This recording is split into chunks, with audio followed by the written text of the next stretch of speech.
түгел біздің әти жершейді. Аның таушы шундай көчлейді. Ол кышкырып жырлап жіберсе, бүтін күрші тирелер, бүтінісі де иштелер еді. Туғанларыңыз тағын сіздің бір сәңгат жолынан кетушілер бар ма?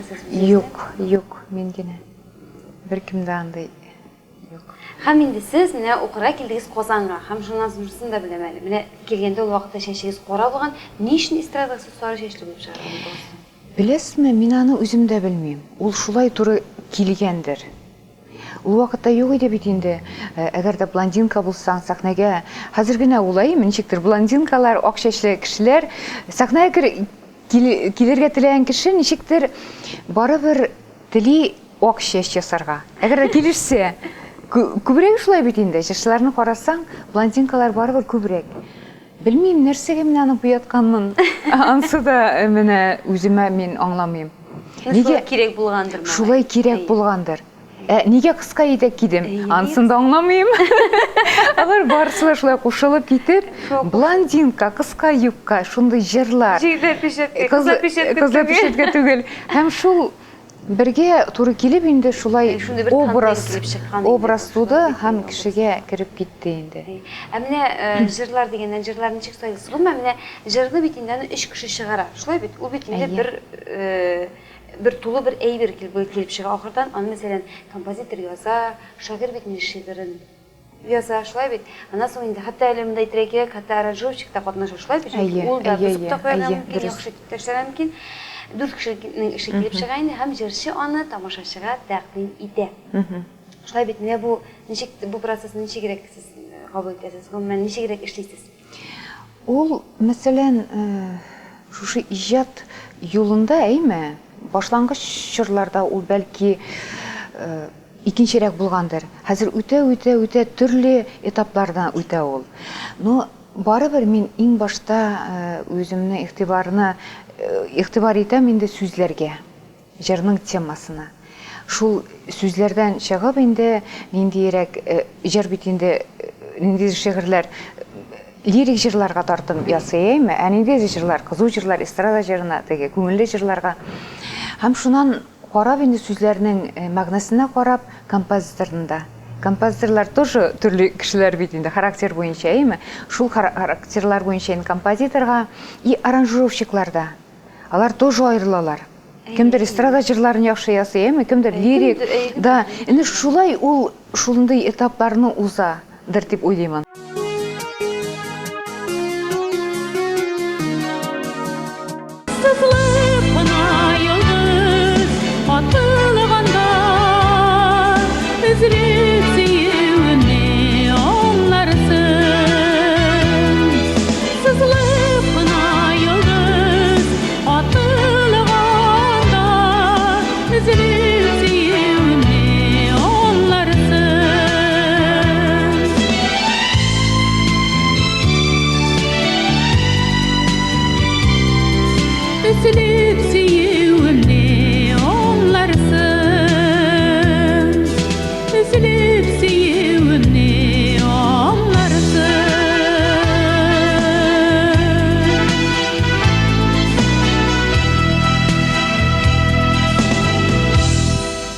Әле соңгы елларда минем ничектер романслар җырлыйсым килә башлады. Бик яхшы бит, чөнки күп тамашачы бит инде белә. Гомумән безнең бит шулай ияләнгән әйме күңелле җырларны безнең халык берсен дә җиңелрәк кабул итә бит инде ул әйме. Һәм кешенең ни өчендер фикере кала, бу гел шундый гына җырлар җырлый дигән. Шулай бит. Мин уйлыйм, сезнең турында да шулай дип әйткәннәрдер. Бу гел шундый менә шундый җырлар. Юк, мин бигрәк тә шундый җырчы бит.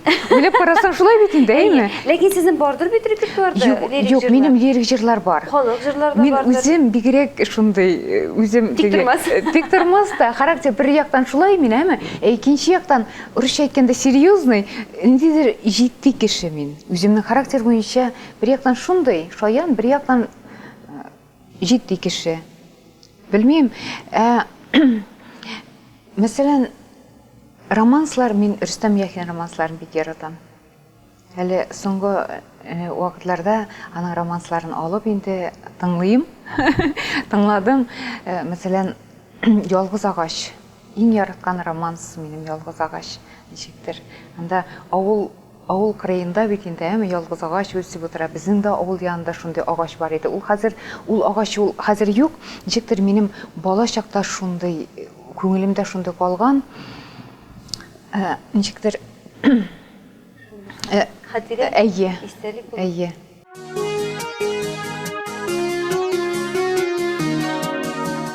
Максат Гомаров әйткән иде. Күп еллар элек инде сиңа романслар җырларга кирәк дип.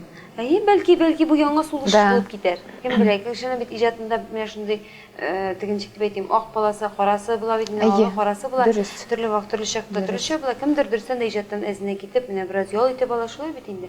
Һәм аннан соң яңа сулыш белән, яңа көч белән килә дә ул инде бөтенләй икенче төрле булып яктырмашылып китә. Шулай, ул бит эшли, замана да үзгәрә бит инде, Заманага яраклашырга да кирәк заманага бит. яраклашырга да. Ләкин ул кай вакытта, мәсәлән, мин хәзер әйтә алам, әйме?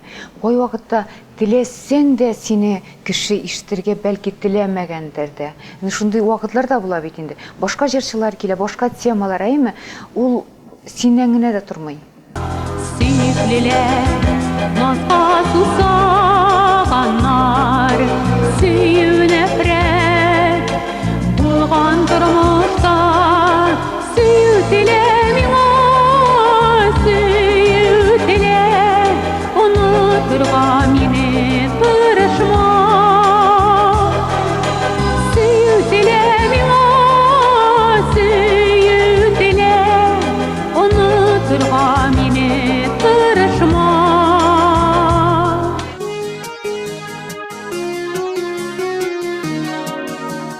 Мин музыка училищесының беренче җыр экзаменына соңга калдым. Ничек? Килеп җитмәдегез.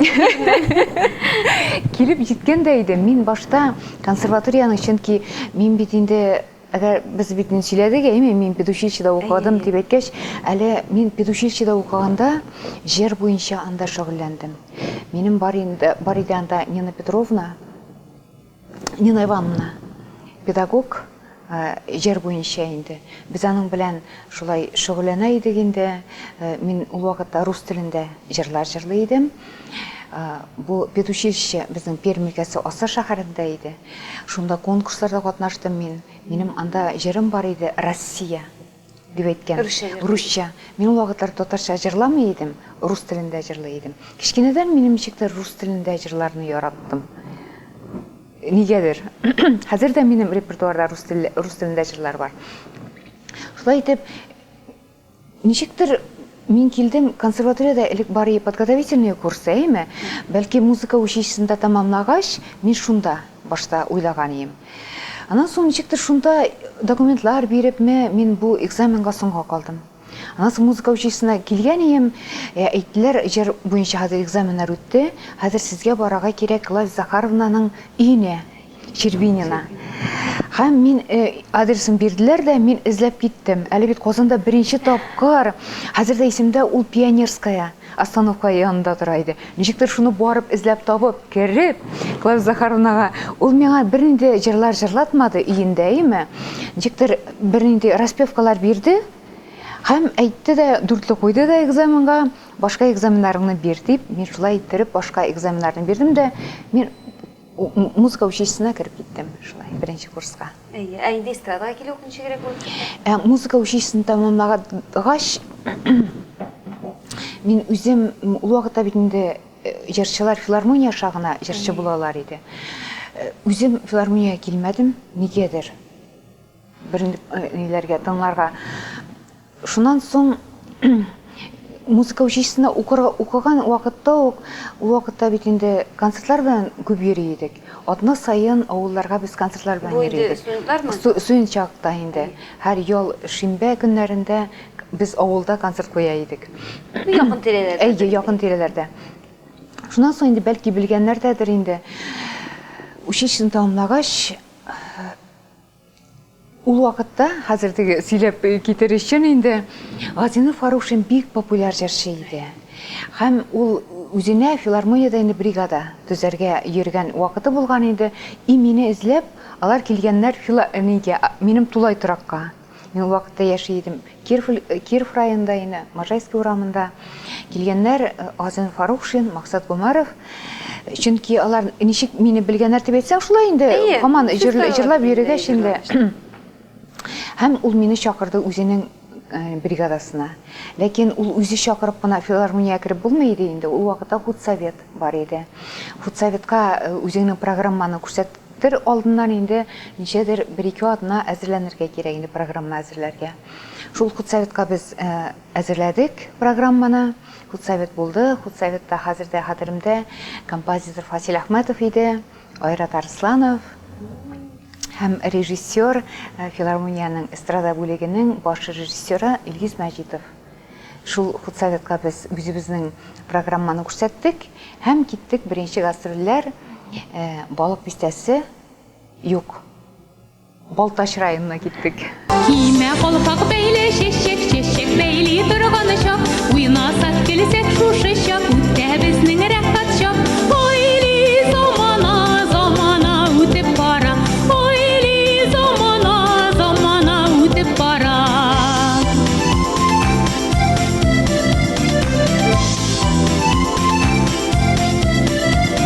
Шул җәй көне без 3 ай буе гастрольдә йөрдек. Рөстәм Маликов белән инде. Авылдан авылга күчеп, ул берәсен Татарстанда. Уйлап карасаң, хәзер алар тирә күрше районнар гына. Ничектер элек бит инде шулайрак, теге 90нчы еллар башында элек авылдан авылга күчеп йөрибез иде. Кайтып түгел. Хәзер генә уламы? Хәзер бик якын аралар. Хәзер барасың да кайтасың концертка. Ул вакытта ничектер шулай иттереп җәйнең буе эшләдек. Ул бер яктан инде күңелле дә булгандыр, әйме? Икенче яктан авыр да булды инде. Әйе, шулай. Бер кызык вакыйганы искә төшерәсез? Ул концертлардан түгелдер, ләкин бер Уникста концерттан инде шундай күмәк концерты инде. Шунда мин теге нидән төшеп киттем дә, залга төшеп бара идем, әме? Егылдым. Әйе, аны Гайфулла, хәзердә Гайфулла да бар инде ул концертта. Гайфулланы хәзердә исендә. Абзалов. Мин юк, минем кыска күлмәк. Ничек мин анда элегеп китеп, егылып киттем. Шул ничектер минем хәтеремдә калды. Хәзер шуның өчен ул бит төрле хәлләр булырга мөмкин, әйме? Һәр адымыңны карап кына атларга кирәк сәхнәдә. Көмеш балда кие-кие, бармак төбе муелды.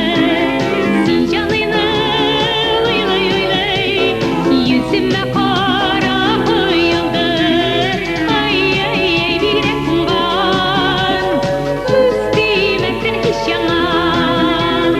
Ай-ай-ай, көч куәте, сукланыгыз субханалла.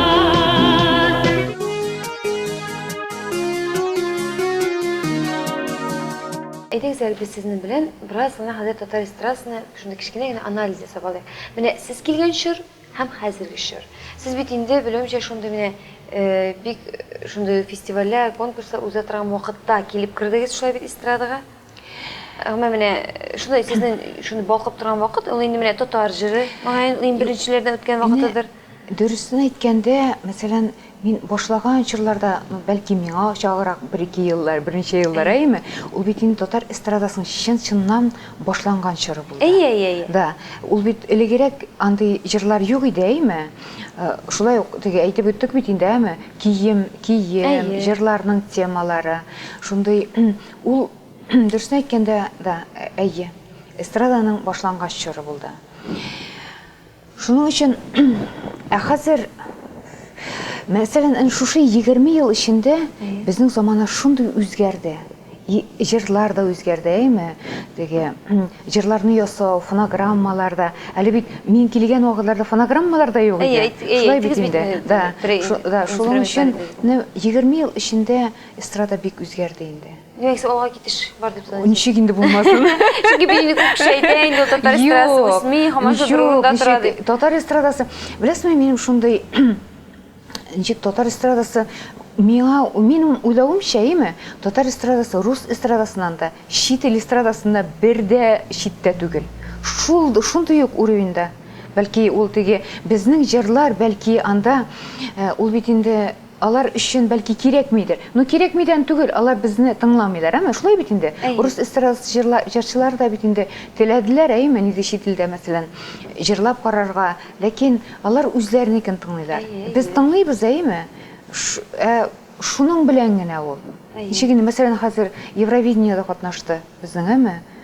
Дина Гарипова.